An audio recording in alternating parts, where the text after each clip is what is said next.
Okay, I'm driving, and that's probably gonna bother a lot of people. And I'm also gonna say something here that's probably going to offend a lot of people. I'm speaking about a community of people with an iatrogenic illness. So these are people who have an illness that was caused by medicine.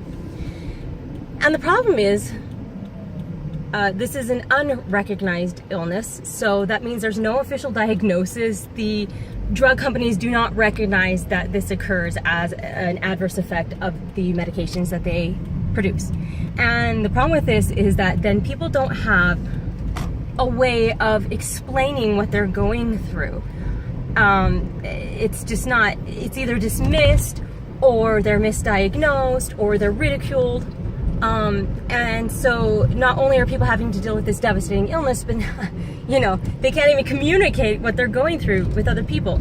And so when you ask a community of people who are suffering from having taken these drugs with this syndrome, almost without fail, they will say, this is worse than my experience with something like war and coming back with PTSD.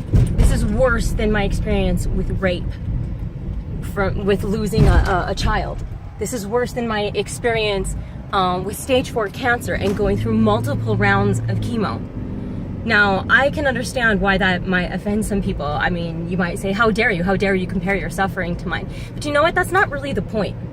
Okay? The point is that there are people out there who are suffering so horrifically and who are so dismissed and unrecognized and unhelped through this situation, that the only thing that they can think of to do is to compare it to the absolute most horrific thing another human being can go through and say this is every bit as bad as that or worse. And a lot of times the reason why they say it's worse is because they aren't getting any help. There is no sympathy. Their doctors refuse to listen to them. Their families and loved ones estrange them, and they're just left on their own to suffer in silence with this horrifying condition that really you can only maybe begin to understand if you watch all the hundreds, maybe thousands of videos and testimonials that are out there of people who have gone through this.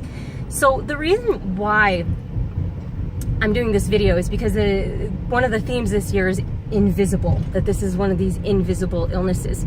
But you know what? These people, they're not invisible. They're everywhere. If you don't take one of these drugs, you know somebody who's taking one of these drugs. And you know what? I'm sorry, it's not just benzodiazepines. It is antipsychotics. It is antidepressants. It's even antibiotics. This can happen to anyone in any walk of life at any time. This is not just a problem that's hidden away, tucked away in some corner. This is probably happening to someone in your life that you know right now. And you know what you can do?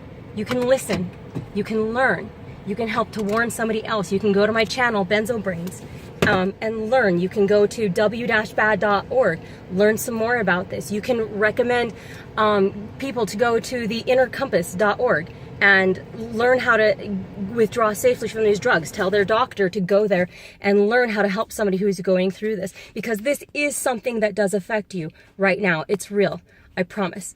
And I don't care how offensive our stories may be. Sometimes the truth is hard to take, y'all. So, hey, have a good World Benzodiazepine Awareness Day. I gotta go pick up my son now.